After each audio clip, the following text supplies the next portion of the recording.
Have you had an interesting day, some good conversations? Say yes if you have. You have. Great, good. What an interesting mix of people together. We are being streamed live. Thanks enormously to British Business Bank. Thanks, guys. Welcome to the stream if you're joining us. Anybody who would like to come in and join us for our final innovation talk, please take your seats now. It's my best voiceover voice. Please come in and take your seats. Welcome, thank you for joining us. My name is Timo Peach, and I am a music artist and a social impact storyteller. What? So I'm the bloke from Momo Tempo. I'm a music producer. I'm the voice of idiosyncratic research cast Unsee the Future. I'm the co-presenter of the Global Goals Music Roadshow with UN Young Leader AY Young. And the point is that I have a big interest in how we tell the stories of the future and how we picture them. We are hearing many more stories of change and of difficulties. We're all very aware in the background that we are in a time of crisis. And frankly, we're trying to think about it as little as possible in reality because we are all knackered. We're still, as Ed said to me this morning, it's like we're still living in last year. In many ways. We're still tired. We're not quite bringing all the innovation to the boil. What do we commit to in our personal lives? And meanwhile, the weather looks increasingly crazy. The politics is uncertain. So many things are in change. But this is a place that I think has an interesting lesson for us today. And I've observed it all morning, not having to flam this. It's about bringing people together from different perspectives. And when you do that, something magical happens, potentially whole new ways of seeing things. Now, it's my belief as a storyteller and an artist that there's nothing the human planet needs more right now than new ways of seeing. So I'm fascinated by the space where art meets business. Today in our talk, sustainability, the biggest innovation opportunity in 100 years, question mark. We're bringing together 4 people from different angles on innovation, business, and sustainability. From the worlds of biological research, clean power tech, networking, green tech solutions, and from a very data-driven point of view. Lots of different perspectives. In a while, you can bring questions to our panel, and the best bit will be us all having a chat. Jump on the Slido to add your question as you think of it through the thing. It's okay to use your phone and to tweet as we go, as you're listening. You can multitask. Now, is it the biggest opportunity in 100 years? I guess my perspective as we start and I introduce our first speaker is that there are always 2 ways of seeing things. Do we see the end of the old or the opportunity of the new? Because never has the world system been so open to reinterpretation. If you're an innovator, if you're a creative, if you're looking for better ways of doing things on Earth, now is a freaking exciting time, I would suggest. And I hope we can find more reasons why that's true this afternoon. I would like to invite onto the stage first to join me. Would you please give a huge Innovation Talks welcome to Petra. Petra, come and join me just for a moment. Petra is our keynote speaker this afternoon. You're doing a big introduction. Who are you? Where are you from? Shall I just give you the stage? Yes. I will. Petra! Right, let's get the mic working. Excellent. So, that's me. I work at DSTL, who you've heard about a few times in the course of today. And what I'm going to talk to you about is building back better with biology, okay? Now, I know I'm talking to a lot of tech people, a lot of engineers and so forth. Please don't be scared. This is going to be very accessible, and I hope it'll be very exciting for you because of the opportunity that it represents. So, you know about the previous industrial revolutions. We have had industrial revolutions built on the back of steam power, on the back of electricity, on the back of petrochemicals, okay? And now we are entering a whole new industrial revolution. And this latest industrial revolution has been given the name Industry 4.0. One of the great enablers on that you're going to hear about in a moment is data, the ability to make sense out of a huge amount of information. One of the other enabling technologies, the one I'm going to talk about, is biology. And by the end of this talk, I hope you will see that the only way we are going to meet our net zero carbon targets is by using biological processes as part of manufacturing. So why should you from industry be interested? Well, the bioeconomy is set to double by 2030. But disproportionately within that, there is going to be a tenfold increase in an area of biology we're calling synthetic biology. So there's a huge growth area in there. So what is synthetic biology? So synthetic biology, the definition is that you're basically aiming to design and engineer in a really logical, deliberate way, using biological-based parts, devices, and systems in order to do something useful, okay? And then there's another field called engineering biology, which is taking that low TRL, very innovative science, and moving it through to products on shelves or capability in the hands of your warfighter, okay, depending on who you work for.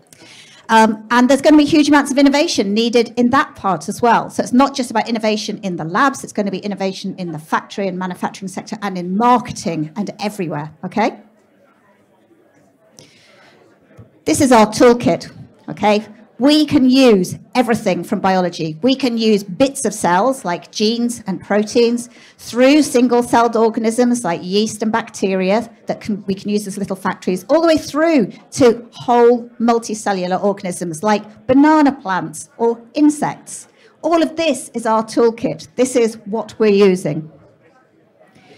Well, what are we enabled by? We are enabled by data. I touched on that at the beginning. So you may be aware that there are people who are going out into the world and sampling every niche that they can find. They want to see what bacteria are where, what genome sequences are where. So they're sticking swabs up your nose and sequencing the bugs that grow up there and seeing how that's different to the ones that grow in your armpit or between your toes. They're sequencing the top of mountains. They're sequencing the bottom of deep vents. They are sequencing everything. And all of this information, all of this gene data is going into big databases. So we all have these databases available to us, and it's a question of what am I going to do with it, all right? So let's say I'm going to build, out of Lego, which is the equivalent of my gene collection, a car, all right? So I have to choose my Lego blocks, which is really my genes that I'm going to put together, and I have to put them together in a way that I think will make a car. And lo and behold, I've designed it, I've built it, I've tested it, I have made a car. I'm ace, okay? Now let's say that Timo thinks, well, that looked okay, I could do that. He said, but I want to make a house, okay? I can do Lego, I'm going to make a house. He's got the same toy box full of Lego. He will choose different genes and assemble them in a completely different way to make his product, which is different to my product, all right? So he gets all of his genes together, or his Lego blocks, he assembles them in what he thinks will make a house, and he realizes that he has to refine his design because he forgot to put a door and windows in, okay? So he goes back round that iterative process. This is synthetic biology, and that iteration can be thousands of experiments run in parallel, run by automated systems, robots that can work in picoliter volume droplets, okay? This is the new science. So we talk a bit about technology readiness levels. What we mean by that is down at this low end, that's where the research phase is going on. We've got people looking at using biological approaches to electronics, for example, or functional materials that can self-heal, for example, all the way through to high TRL. And by high TRL, what we mean by that is things that you can go out and buy. And you can see there, flavors, fragrances, all that sort of thing, they're already on the market. And you're probably looking at me thinking, nah, I haven't bought my synthetic biology flavor or fragrance. Well, that's because they're not badged like that, all right? So you've got, for example, Nucotone is made from grapefruits. It's a flavoring. You've probably seen all those Haribos that are coming out, grapefruit flavored sweets, for example. The reason we're getting all this grapefruit flavored stuff is because now they can make grapefruit flavor really cheap by putting the genes for it in a bacterium or a yeast and producing it. One of the other things they're using that for, so it's all about stuff needing a use, is that thing over the far side, which is the first effective DEET-free insect repellent. Okay, that's Nucotone. There's also a lot of high-end cosmetics are using synthetic biology approaches. So they're delivering these biologically active proteins through the skin, which is designed to keep stuff out. and then making me look as beautiful as I am today. You wouldn't believe I was 85, but those, that Clarins is great stuff. And that tyre, you want to go out and buy a tyre. You only buy a tyre. You don't say, I want a biologically enabled tyre. No, you want a tyre that works, right? So DuPont has got an additive that they made in a yeast that they add to their rubber that makes the tyre work better. So you have got a synthetic biology-enabled tyre. You just don't know it. So they're not marketing these as biologically enabled products. They're just products, okay? So this is rather hard for you to read. I didn't realize the slide was going to be quite so small. But basically, we can feed in these biologically enabled approaches to lots of government strategic agendas, whether it is about well-being, whether it's about sustainability, whether it's about net carbon reduction. There's an awful lot of ways that these products are feeding in. And there are a lot of sectors where it is feeding in as well. So agri-tech, for example, there's a lot going on there. There was just a big consultation about the use of genome-engineered crops that went through and was announced in the press. And I was thinking, I'm going to give you an example, but I don't want to give you yet another defence example because I think you guys have had enough defence talk today. So I thought I'm going to go with materials, something a bit different. You don't think about materials being made by biology. Well, trees are, I know, but you know what I mean. So, and I thought, what's a non-defence application that I can give you that you can all relate to? And I'm going to go with fashion, okay? So you're thinking, how on earth is synthetic biology contributing to fashion? And I'm going to just run through some of the examples that are already out there. This is not stuff that's in a laboratory. This is stuff that's on a shelf, okay? So there's a company called Spiber, and they have made a lot of adjustments to the basic silkworm silk protein, such that now it has incredible additional benefits in performance, okay? It can keep off the wet, for example, and it's really robust. And they're marketing it with North Face as the Moon Parker. So the latest in high-tech mountain climbing gear for the next time you go up Kilimanjaro is enabled by biology. Another one, this is evocative, and these people are making these materials, mainly they're making them for packaging, okay? These are cheap materials, and they can use them for packaging as a result. And it's made out of mycelium, which is like the root system of fungi, okay? So they're taking these fungal networks, and they're creating materials out of them. One of the things that they're making out of them is vegan leather, okay? So when you buy vegan leather, actually it's fungal protein that you're using. And you can see there a trainer, for example. These things are being produced as actual wearable. Checker Spot's an interesting one. This is a company over in California, and they're using algae to make oils. And you're thinking, okay, how does that feed into fashion? Well, unfortunately, a lot of people are using very nasty chemicals, in this case they're called perfluorinated coatings, to make waterproof surfaces. So on, a jacket, like I wore this morning because it was raining, okay? They have to treat a fibre to make it water repellent like that. And that's a really environmentally unfriendly method. Those perfluorinated compounds are not nice. And so they can produce this much more ecologically friendly compound by using a microbial system, the algae, to make this compound rather than doing it through chemistry. So it's a lot more ecologically sensitive. And dyeing.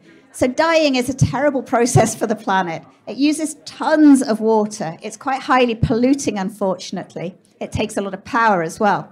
And we've got various companies that are looking for different ways of making, and you can see that the palette that they can achieve in the middle there is really quite broad, and they can produce these colours in bacteria and yeasts and so forth, okay?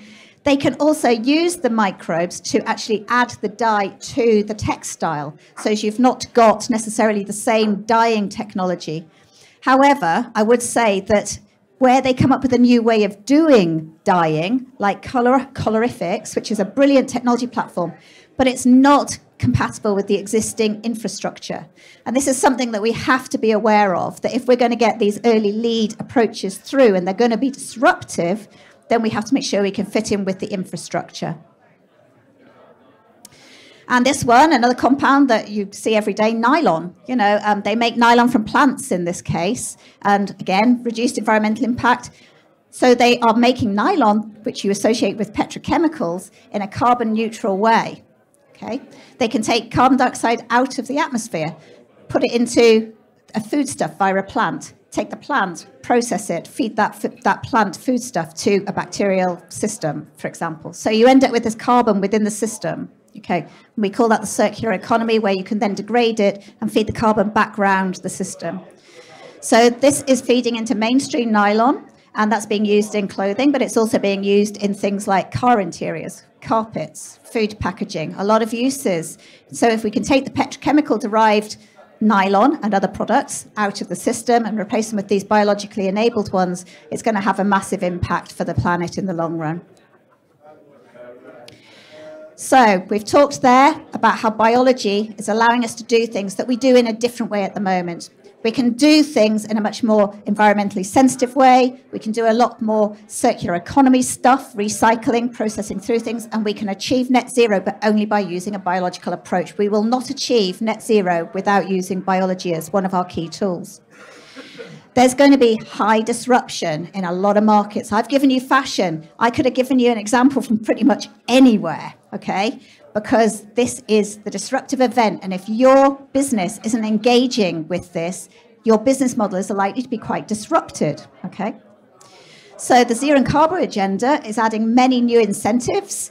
Is it a carrot or a stick? But we offer you the tool by which you're going to achieve your end. And we're going to help you achieve a more sustainable future going forward as well. So that's Industry 4.0. And as our glorious leader says, it's not only easy to be green, it's lucrative. There's a lot of money to be made out of biology and using biology to make stuff. And we have the tools for this green industrial revolution, but time is desperately short. So we need industry to get out there and engage with the researchers to say, this is what I want you to be able to do for me. And the researchers, those guys in academia, they love a challenge. So that's what I would say. Go and have some conversations. Although the Queen does say, I hate it when they talk, but don't do. Okay, thank you very much. Petra Oyston. Petra Oyston, thank you very much indeed. As our first speaker. Now I'd like to hand the microphone over to Paul. Please welcome Paul to the stage. Please welcome Paul to the stage. Thank you. May you have the lecture. Thank you, Petra, and thank you, Timo, and thank you, Venturefest, for having me here today, this afternoon, to talk to you. So, there we go. Right, so I am Paul Cole, co-founder of PowerQuad. And who are PowerQuad?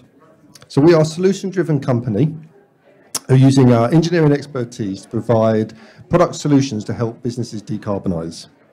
We're heavily focused on product sustainability, data, integration going forward. PowerQuad users make the most of their energy, maximise their cost and carbon savings, and make it autonomous too. It is our vision to decarbonise the working world and our built environment.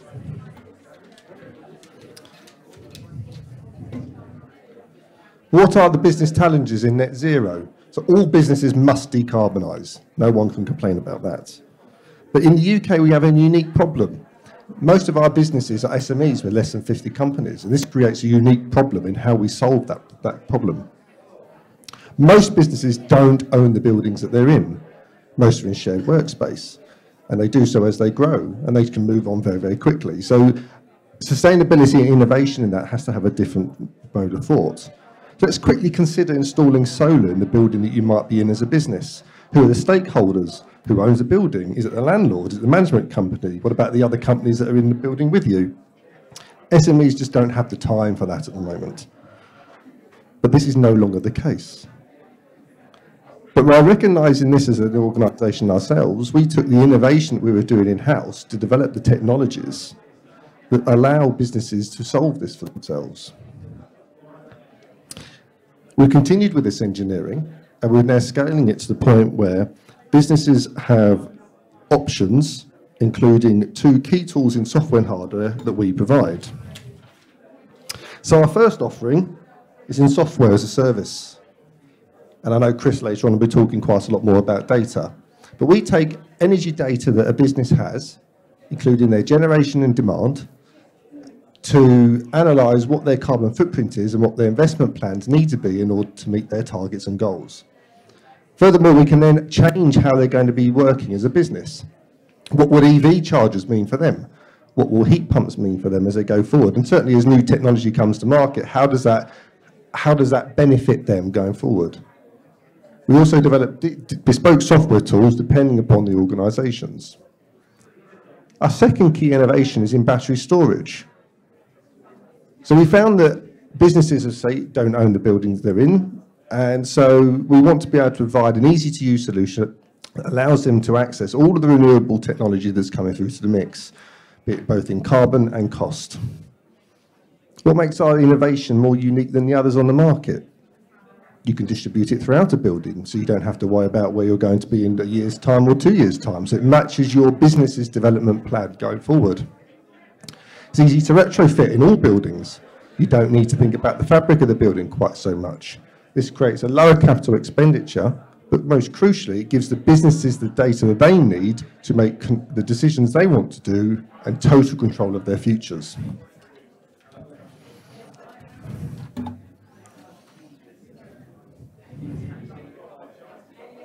What does this mean for innovation?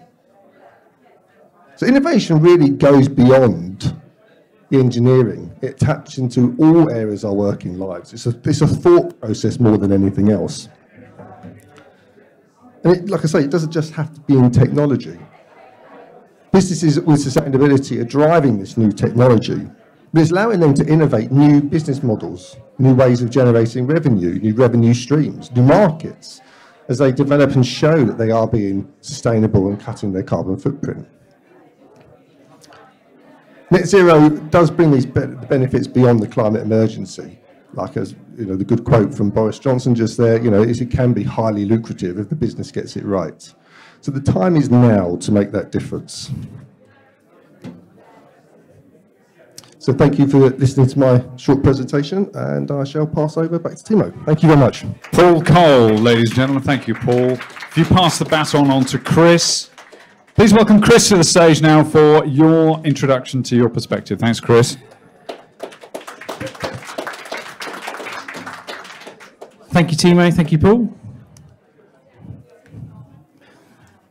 So, how data can change the debate. Just to start off, I'm a digital engineer and a social scientist, bit of a hybrid. So we're all doomed. And the bit that I want to point out is where we've got the no entry signs.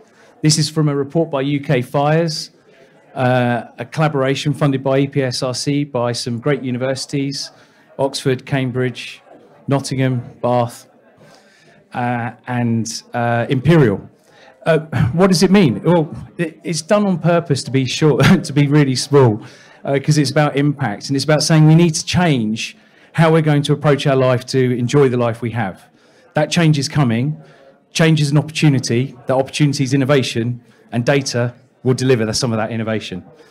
If you want to read this in more detail, uk.fires.org, or get the slides afterwards, and you can get into more detail. But just to say this, change is happening.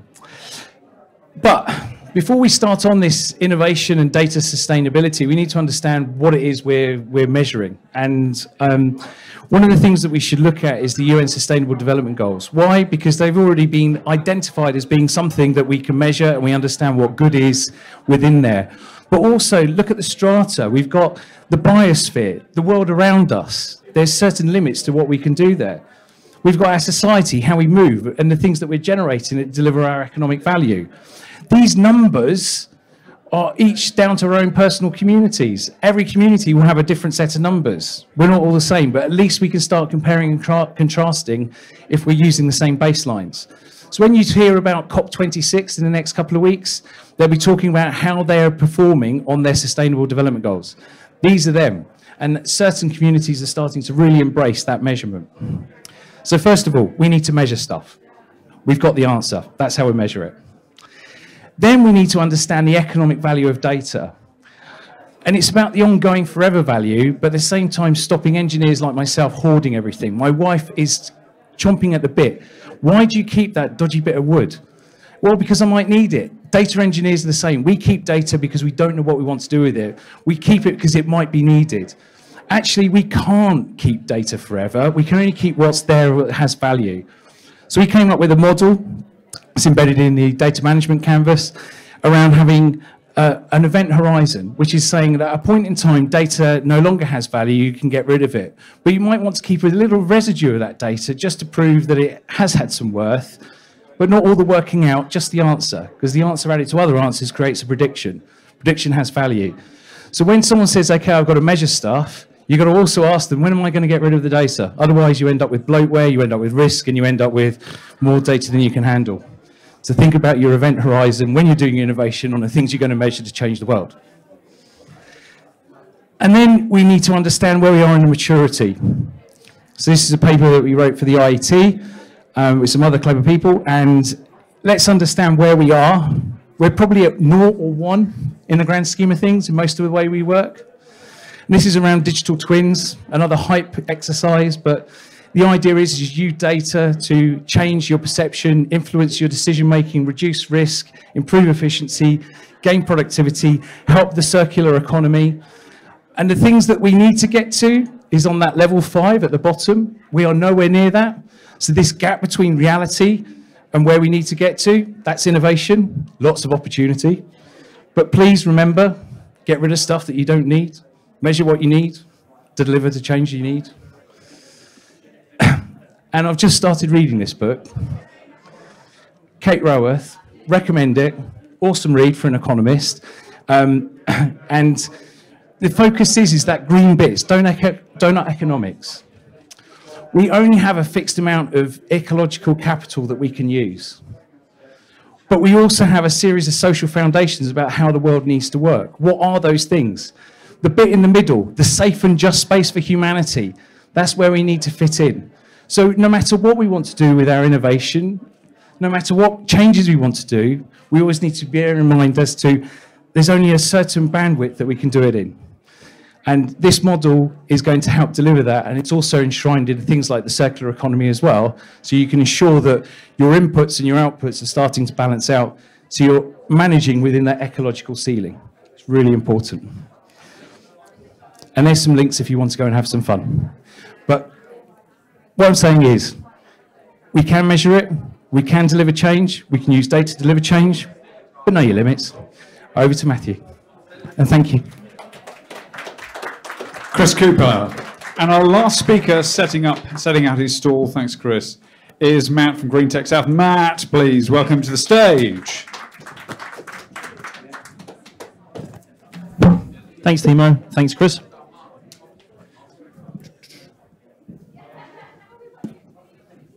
So yes, I'm Matt Pullinger, Industry Liaison Officer from Greentech South. For those of you that are not aware of who Greentech South are, we are a technology and innovation cluster, which was formed by the Future South Partnership back in 2015. We are housed within the University of Portsmouth, so we got very, very close links with the academics. But we also established to support a network of like-minded businesses, primarily to reduce greenhouse gases through innovation. So we were recognised as the UK's first energy and environmental cluster by ESCA, and we're also a founding member of Clean Growth UK, which is a university-led business support network across England, and it incorporates the University of Brighton as well as Liverpool John Moores. So to date, Greentech South has secured £15 million worth of funding to support the transition to a low-carbon economy, along with £55 million worth of inward investment, and we've also safeguarded over 300 jobs. So a few points in my presentation are going to touch back primarily to Paul's and Chris's presentations. And I've whacked these couple of quotes in, firstly to really highlight the impact that SMEs have on the economy and can have on the environment through innovation. Now, one thing I've found in my job over the past couple of years since joining Greentech South is that access to finance for smaller, especially the micro firms, can prove to be incredibly difficult. And especially when they're up against the larger corporations that can benefit from having that larger portfolio of assets on their books, whereas the micro companies are reliant more on support from other organisations such as Greentech South and Clean Growth UK.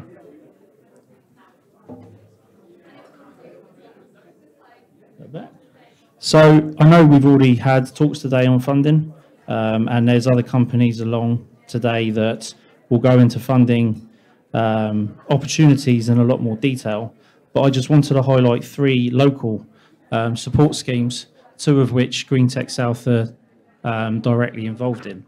So the first thing I want to just highlight is the fact that it's not just financial opportunities that is available through these schemes. It's also that link to the knowledge bases that I mentioned just now. So low carbon Solent in particular helps to facilitate postgraduate student projects for SMEs that are looking to innovate into low carbon technologies. And what we do there is we partner up those SMEs with the academics within the schools, within the university. And again, it's not just University of Portsmouth. We're also linked in with the University of Winchester and the surrounding universities, like I mentioned, within Clean Growth UK.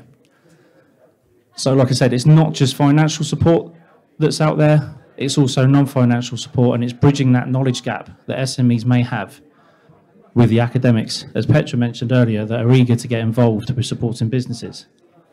And obviously there is the financial opportunities on there, and I've just added Confer and Clean Growth UK there onto the slide because they prove to be incredibly good search functions for SMEs that are looking for particular funding. So ERDF is obviously who supports us, and that's who funds us, and I get a lot of questions about whether or not ERDF is worth it. Now I'm sure there's many companies out there that might have a scary story or a story to tell about why ERDF is just not worth the time involved, and I'm not here today to sell ERDF funding. I'm just here to say whether or not bring it back to the topic of sustainability innovation and the opportunities born within. These are just some figures, which has kind of gone a bit skew-if, but a few figures here just to highlight what's come out of the 2 projects that Greentech South are currently involved in, just to kind of drive home what those opportunities are.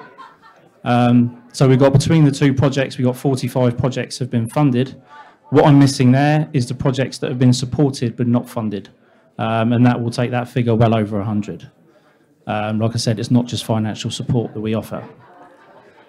So of those projects, we've supported 15 brand new businesses, all born out of sustainability and the innovation involved.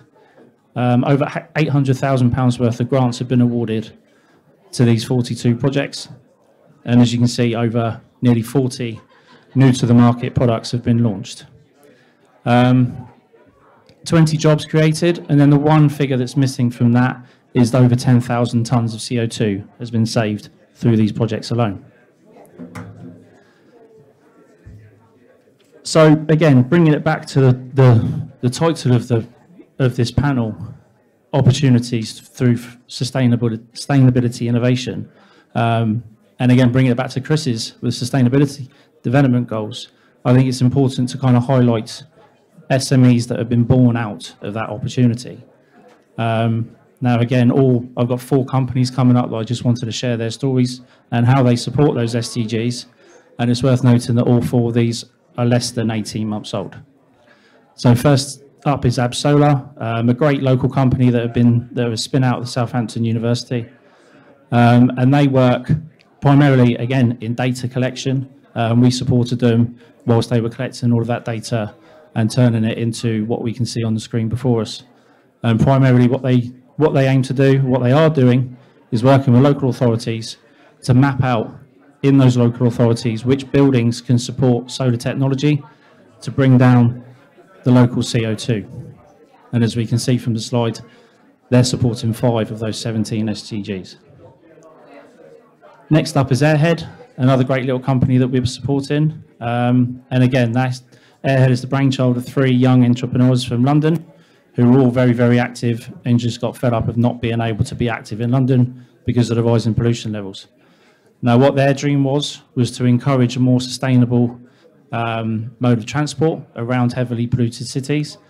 And in partnership with Brunel University, they've developed a innovative anti-pollution mask, that's helping to get local school kids and active members of the society back out and out of their cars.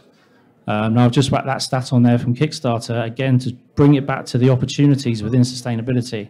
And you can see that they were funded within their first 4 hours of their Kickstarter campaign.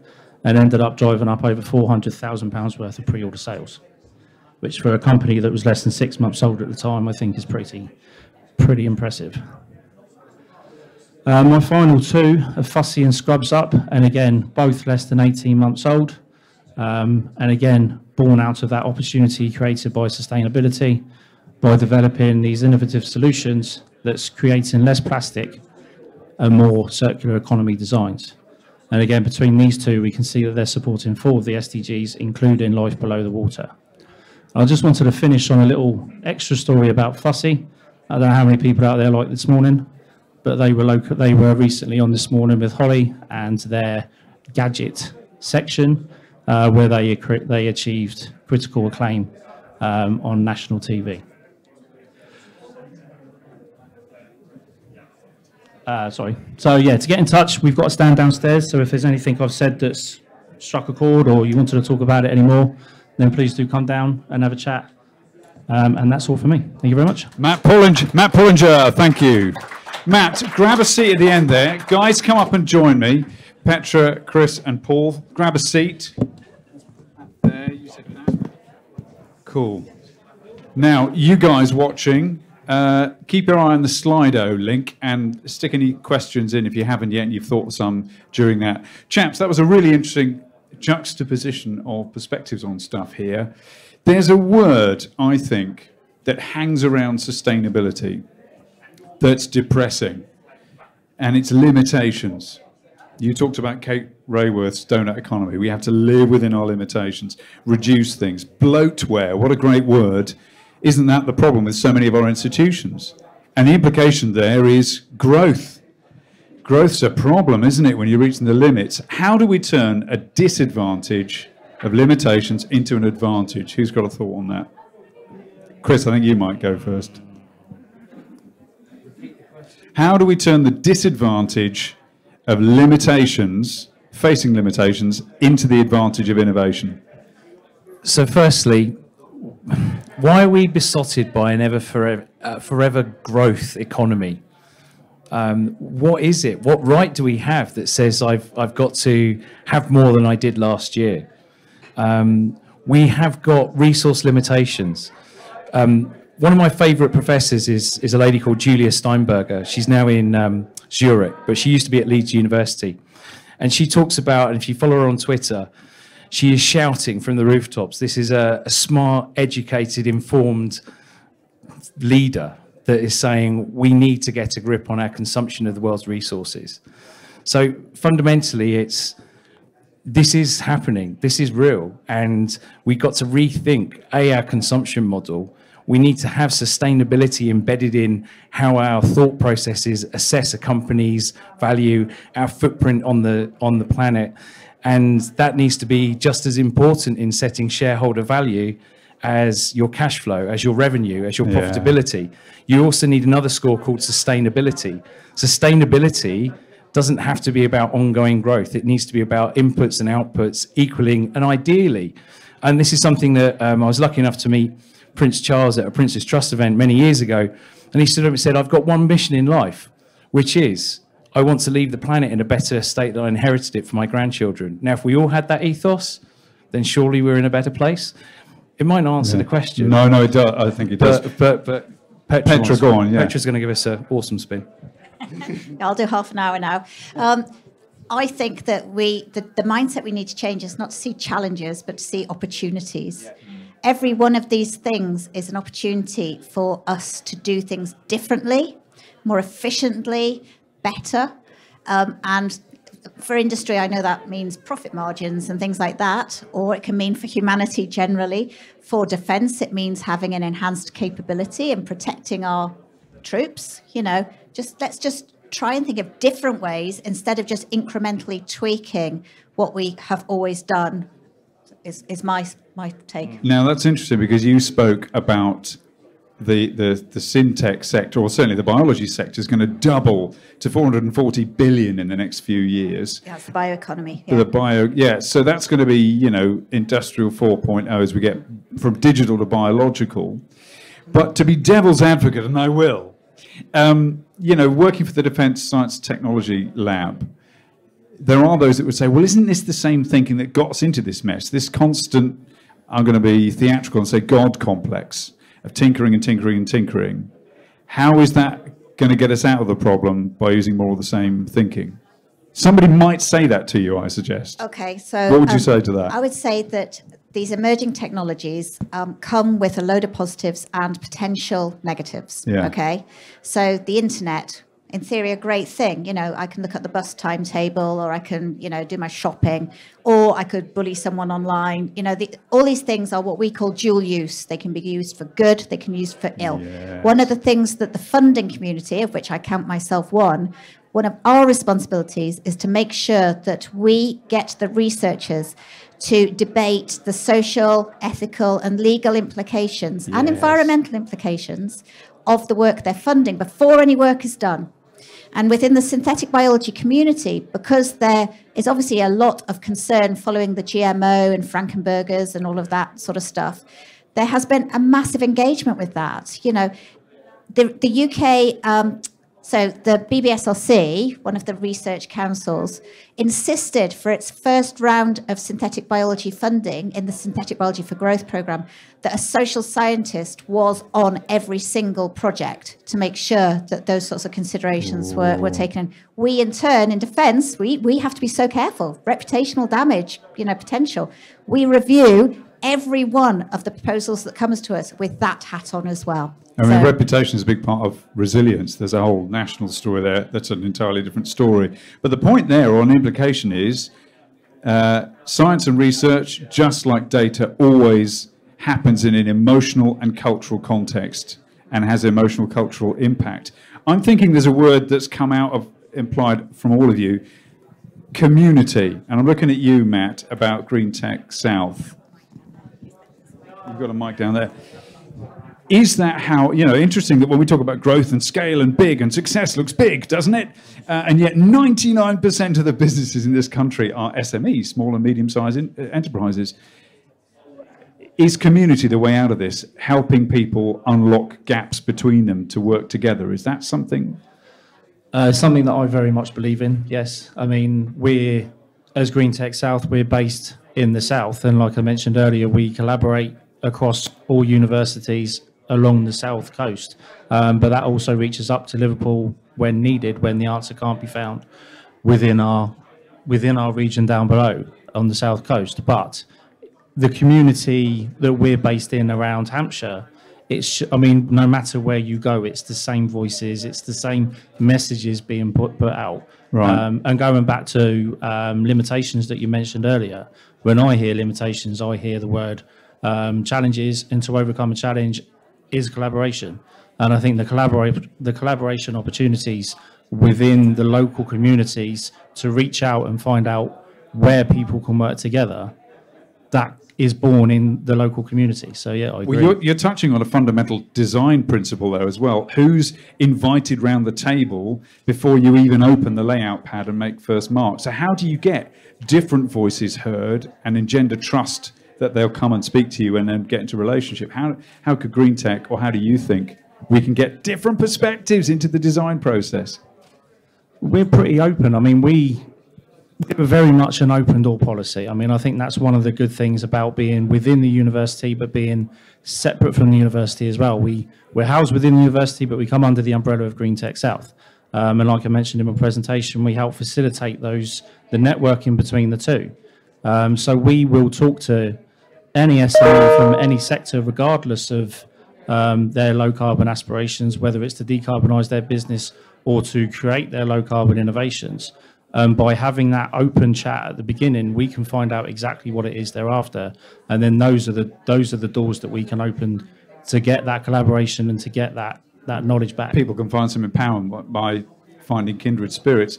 I'm thinking, Paul, that your talk had an implication as well, and it's related to community, it's related to getting different perspectives, different voices. It's ownership. That a very practical thing PowerQuad's addressing is the fact that most businesses don't own their premises. So where's the opportunity or the sense of ownership, both emotionally and literally, to upgrade the fabric of the building and do something incredibly crucial to net carbon zero, which is insulation and clean energy? how do you engender that sense of ownership with people? How does PowerQuad get into that? That's a big question. It is a big, I realise, but to answer that, it comes down to what that person's, you mentioned it earlier, the emotion of wanting to do something. Yeah. What's that emotional difficulty that they want to overcome? And you touched, one of the first questions was on problems and the disadvantages. It comes with change, and there's always something new. So when a building needs to do something, or someone has something that needs to be done, it might not be the person who's got the problem knows they've got that problem.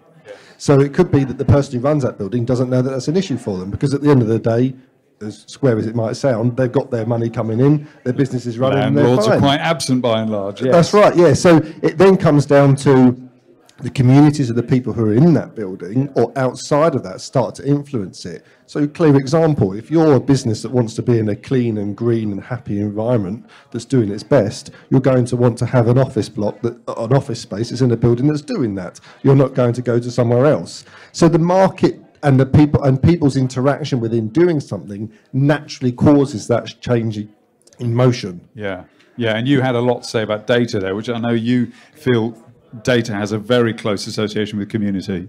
Yeah, there's two themes here. One, storytelling. How do you get people to change their mind? Yes. Storytelling. We love stories. We think in pictures. Yes. Telling compelling stories that give people hope, give them vision, let the cogs go, and let them be innovative. And anyone can be innovative. It's you don't have to have a particular qualification. You just have to have imagination. And then talk to other people to see if that imagination can turn into something realistic. And there's lots of help in this building of examples and organisations that will help you do that, a bit like Matthews and Greentech South. And the other piece is around value. So I tell a story. There's a project we're involved in the east of England where there's a business that's a high energy user, but it's in a low value building because it's a little bit decrepit and it's got a leaky roof. They want to reduce their energy bill, but the landlord doesn't want to invest in a new roof because that means he's going to increase the rent, which means that he'll lose his tenant. None of the economic value exists. So what's the intervention? Well, actually, you create a joint venture on the roof. The roof owns the solar panel. The two organisations own the roof. They're now co-equity stakeholders in the power generation, so their roof is now a power station. The first user of the power station is the person sitting underneath the roof, which is the tenant. The tenant's happy because they get a lower energy bill and no net increase in rent. Why is the landlord happy? Because all of a sudden they've tripled the value of their building. Happy days. It's thinking differently about the economic value and using data to justify it and making sure everyone's happy. We can have win-win-win. You just need to think different. Think different. And yeah, it does. It's a story way in often, you're right. Does it really start with just giving people permission to think differently, permission to ask the dumb questions, permission to talk to somebody else? Petra? I think... And forgiveness. Yeah, you said and ask forgiveness. That's interesting. We'll come back to that. Petra? I actually think it's about listening to what is important to people. So the example when you were talking there about ownership, I was actually thinking about the whole story of fat-grown meat, which sounds revolting. You know, I'm a carnivore, and the idea of growing my meat in a vat doesn't appeal to me. And yet the idea of not having to kill animals to eat them appeals. You know what I mean? So, in fact, people who are vegan may actually be willing to eat fat-grown meat because their driver is about avoiding animal suffering. So it is about thinking about different solutions, but it's about understanding the drivers. It's about listening to what is making people make these choices that you then use to inform your business models. You know, that's how you identify the real problem and develop the business. Ownership, listening, community. These are very interesting questions coming out of it. Let's look at some of the questions you've been asking. Timo and speakers, what emerging bit of innovation in sustainability would get the panelists most excited about progress? What first cuckoo of spring would get you excited? Because at the moment, we're maybe in a dark place. Each of you, what would get you thinking, ooh, we're making great progress? Is there something already, or is there something you're looking for? Matt? Anything within the circular economy is what would jump out at me. So anything that's about going from a linear economy, make, use, throw away, to having the idea when it's being born, how can this then be reused at the end of its life? And I heard a very, very good story back when I first started on this journey about white goods, for example, and going from ownership to leasing of white goods.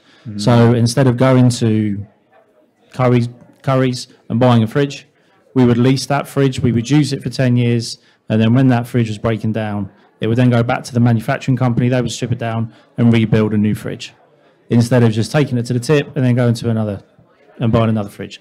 Very, very simplified model of circular economy, but innovations that stick to that and have that in mind when it's being born, that's what does excite me when I see it's these. It's whole life cycle, isn't it? I was talking to the guys downstairs, one of the many interesting different things in the innovation zone.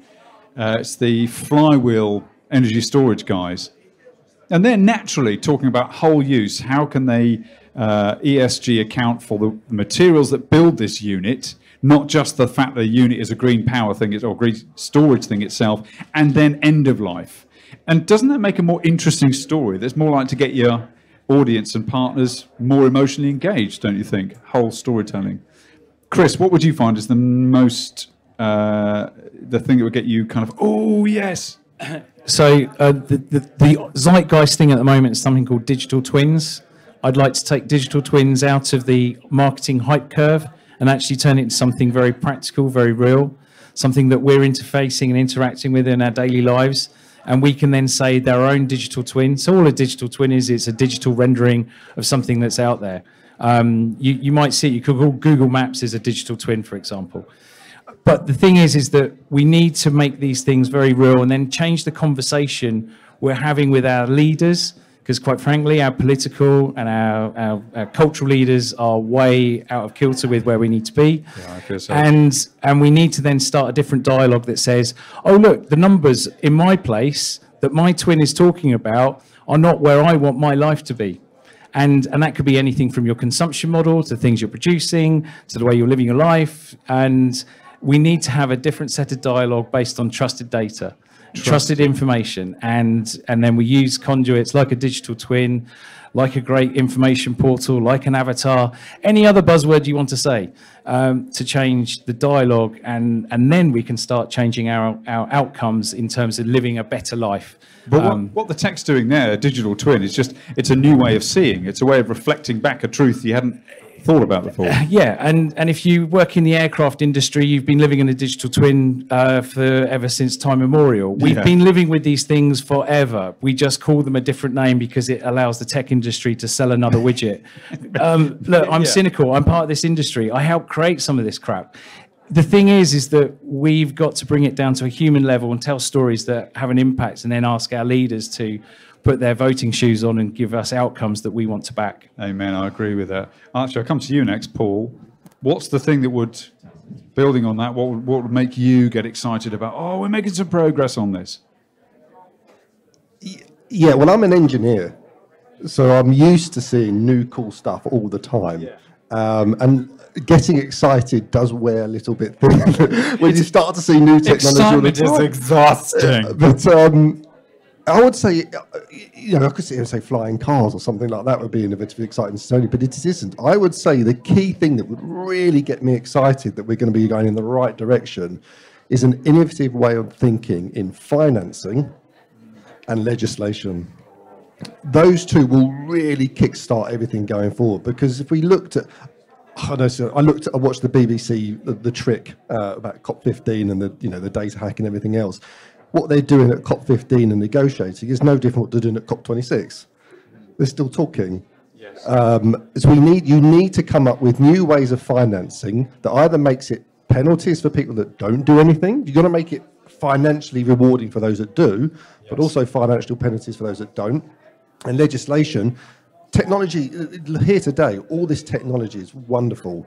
But to have legislation that allows that to enter the market quickly and to allow it to grow quickly will mean that we are going in a very, we're still going in the right direction, but in a right direction much more quickly.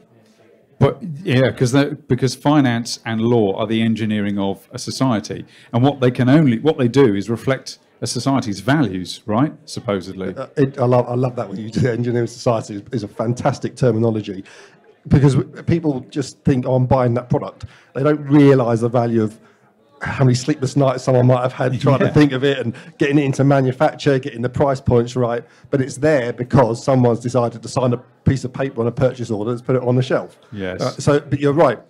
Engineering that responsibility from, and it goes back to community, parish council, local council, county council, South East, the LEPs, they've all got a part to play in that legislation going forward and how they can facilitate it. So I think, those two, finance and legislation. That's great. Yeah. And Petra, you work at the intersection of not only science and nature, which couldn't be more pertinent for our times, but also government and security. Mm-hmm. What's the thing that gets you most kind of, if I saw that, we're on track? So I have one of the best jobs in the world. Okay, so I get to see all these really amazing ideas that the academics come up with in response to being presented with a problem. I have got projects on the go at the moment which are creating completely new paradigms of battery technology. Wow. We are structuring body armor using viruses as templates. We are, we're making jet fuel out of seawater. Do you know what I mean? These are things that are happening now. This is really exciting. I want to know more. So the science bit, that research bit, is dead exciting. There's no doubt. The thing that will get me excited is if we can sort out the funding that gets us through the translation, through scale up. He's laughing at me because this is exactly the conversation we've been having. That gets us through scale up and prototyping to the point where industry comes in, picks it up, and makes the thing that goes out, okay? So that bridge, but in that sort of spin-out, startup phase, we need the public funding sorting out there. Then I get excited because we can turn all that really amazing science and tech into product and capability. Yeah, there's the reality of business. Now, is it too obvious to mention the COVID vaccines? Is that an example of where you can suddenly fast-track that, if you really want to? What did you make of that? I really want to know. You give me an interesting look, but I think when government sets its mind to do something, it gets the job done. Yes. But it costs money. Right. And you and I are going to pay an awful lot for that for a long time. It was an important thing, and they can't do that for everything. Yes. And I'm glad I don't have to make the sort of decisions that they have made over the last 2 years, to tell you the truth. Very real answer. Chris, you flinched there. What were you going to say? I really agree with Petra. It's about focus and the famous Kennedy quote, we're going to the moon, and the resources of NASA were focused on, and they gave engineers a collaborative space, time, cash, resources to make a difference. So we can do this. There is a can-do attitude, and if anything that COVID has shown is that you can spin on your heel and change how you live your life. You can react to things that you didn't know were going to happen. But as Petra said, it's time and effort.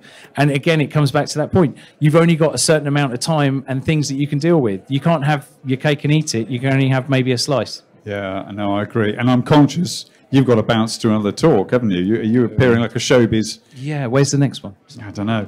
Has anybody in the audience sort of a question you'd like to ask directly of our panel? I'll come and get you with a microphone. Has anybody got the hand up? No, I don't think. Have you? Were you just scratching your nose? Yes. Would you? Yeah. Here you go. It's not directly maybe related to what you talk, but this is what I'm thinking about when we are going to tackle environmental, for example, issue.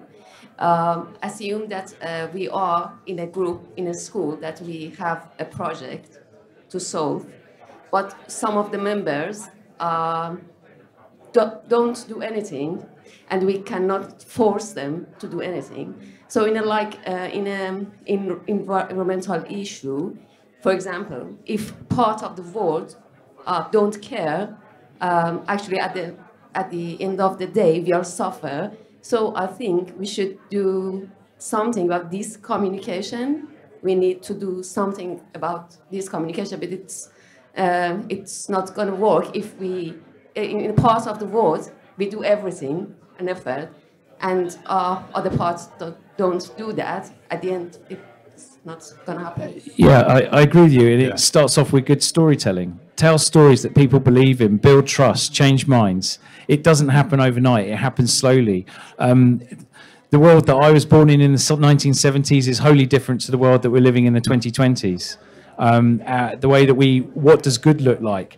We do not understand the change that's about to happen in the next 20 to 30 years as a result of resource depletion, as a result of wars around probably water scarcity, as a result of a competition for talent that our little bubble of brilliance that we have here in Hampshire is about to be really stressed. We are so lucky where we live.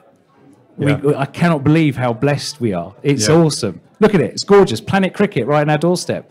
But how long can we maintain it? So it's about keeping what we've got, but also improving what we have, but not just, and becoming a beacon for others to follow, because there's always someone out there at the vanguard, and not doing it is not a good enough excuse. But we need to be able to do it, but do it in a way that's sustainable, resilient, that's positive, and learn. Because, and as Petra said, you've got to listen. As Matthew said, you've got to go and grasp it. And as Paul said, but think of the poor engineer that's had to have sleepless nights, and out of every failure there's some success, and we don't embrace failure enough, and we don't embrace success enough, and we need to tell more stories both of failure and success, and do some more listening and do some more innovating and risk taking, and we'll become in a better place. I agree. Soapbox over. No, but it's always a good soapbox, mate.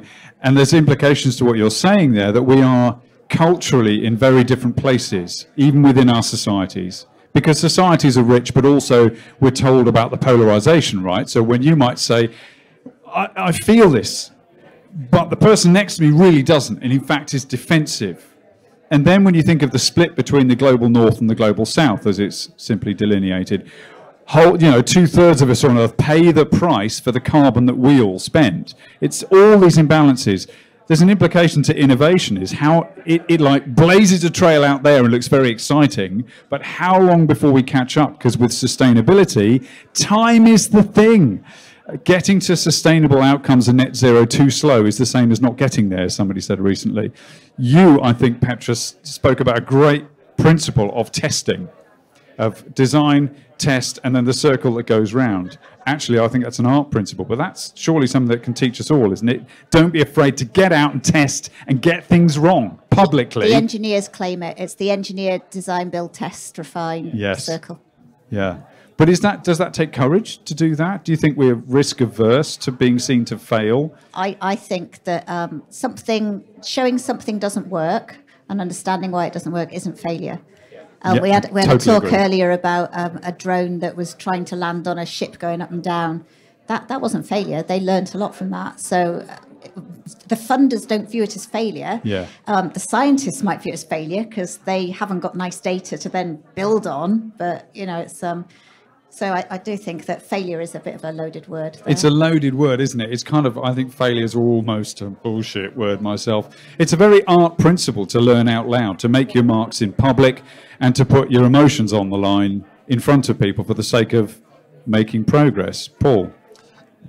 Yeah, so I've been, an engineer for far too long. Whenever I've designed a new product, if it's worked right first time, I do not sleep because you know there's a problem that's about to happen. What's lurking? Yes. The more problems you've had innovating and engineering a product, the better that product will be at the end. Yes. Because you can go to bed, okay, it's not that problem, it's not that problem, I've now fixed that, I've now fixed that. And you can go to market knowing you've got a product that is sound. That's the key. I like difference. that. It's the WD-40 principle, whether it's a misnomer or not, of, well, it took 40 goes to get wet and dry to work. I like that principle. There's a long way to go. It's three words. It's the verification and validation of your product and where you're going. It's going to be really okay, the key two things you need to do. That's cool. I think one of the other things that we need to throw into the mix that we haven't talked about, and the role that it plays, is also regulation. Right. So some of our areas, you talked about COVID, those medical products, you know, it's taken us in defence 20 years to not yet have a fully licensed vaccine against bubonic plague because the regulatory process is so slow, and yet we had those COVID candidates fast-tracked through the system. So I think the thing for positioning the UK that is really important is getting a really responsive, effective regulatory system that delivers at pace, so as we can take our research out of the lab, you guys can innovate in moving it through to a product, and it's all done safely. So I think that's the part we've missed out of this conversation. I totally agree.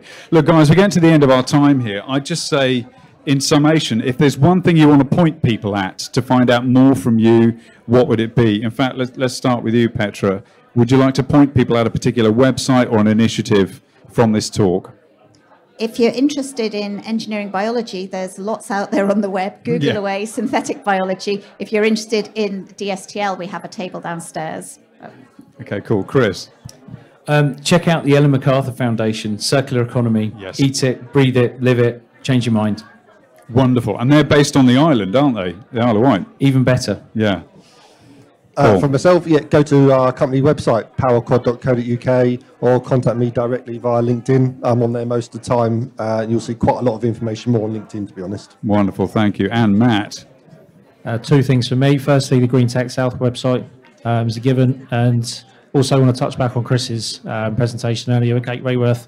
I did half my dissertation on Kate Rayworth's donut economic model last year, in fact, and the book and the other areas around it just blew my mind. So, yeah, I would encourage anybody to read that if they're up for a new read. Thank you very much. We are lucky to be in South Central, as you say, and there's riches here of possibility to engage with crisis. We're very lucky to have so much innovation around us and to find opportunity in difficult times. There are people who are going to be relying on us doing that, I would suggest. So I'd like you to give a really big welcome, a big thank you to my guest, which is Matt Pullinger from Greentech South, Paul Cole from PowerQuad, Chris Cooper from Know Now, and the lovely Petra Oyston from DSTL. And Timo Page. I've been Timo. Guys, thank you for sharing. This will be available. Thanks for watching online. And downstairs, I think there's going to be drinkies and a little presentation of some kind. Thanks for being here. Ciao for now.